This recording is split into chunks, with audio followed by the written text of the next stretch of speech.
Go. Hi, I'm Sydney. And I'm Amy. We're gonna talk about Self-compassion. So what is it, Sid? self-compassion is extending to yourself the same kindness and care that you would offer to a good friend. A good friend. Yep.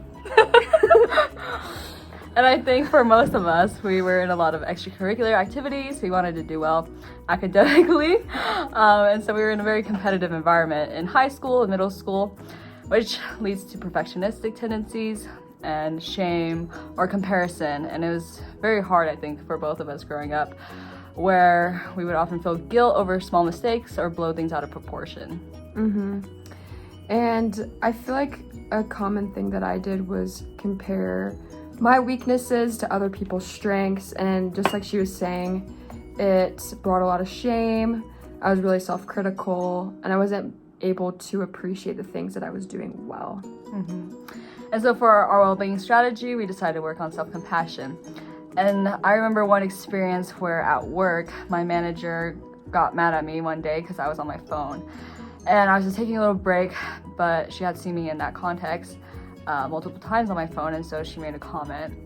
And at first I became instantaneously really angry and frustrated with myself, because I thought, oh, like, why did I make this mistake? Like, I should have been focused on my work. I got easily distracted, and all these other things just kind of piled up over this small incident. And I didn't say anything to my manager, and I left. And I was working on self-compassion. I decided, okay, I'll do a meditation exercise. And in the meditation exercise, the person had me in my head repeat over and over, may I be at peace, may I be free from suffering, may I be happy, and may I be gentle and understanding with myself. And that repetition helped me to calm down a little bit better, and to recognize that, yes, I did make a mistake, but to own it. And I came back and talked to my manager afterwards and explained my perspective on it, and she was very understanding and kind about it. And so instead of letting this thing drag out for so long, I extended that same self-compassion that I would give to a good friend, and recognized that, yes, I did make a mistake, but that is okay. It's not the end of the world, and that I can learn from it and grow and move on. Yeah. My experience with self-compassion has been so good for me. I had an experience a couple weeks ago where I had studied super duper hard for a test, and I thought I did really well, but I actually didn't do well at all. And my initial thoughts were, I'm so stupid, like, even though I work so hard, I'm still never gonna be good enough, and all of these really negative thoughts were just coming up. I remember even being in a classroom like, everyone's so much smarter than me, and I was just getting really hard on myself.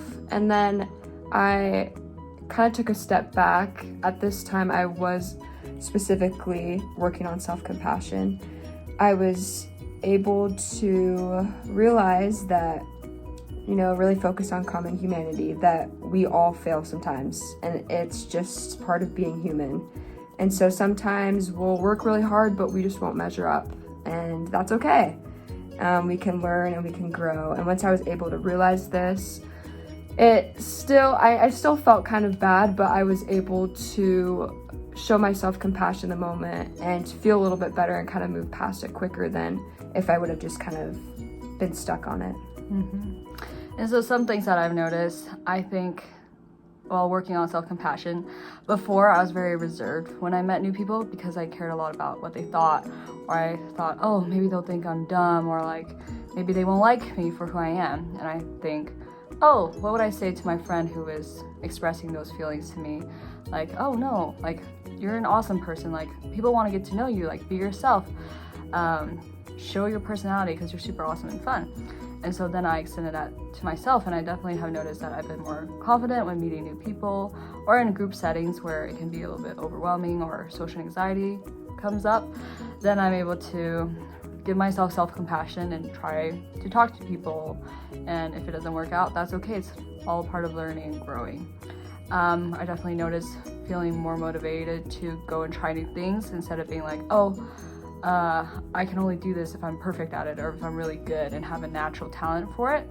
But now I'm like, oh, having more of a growth mindset. I can learn and practice, and I can get better, and it's fun. And if I do make a mistake, it's okay. It's part of learning and growing.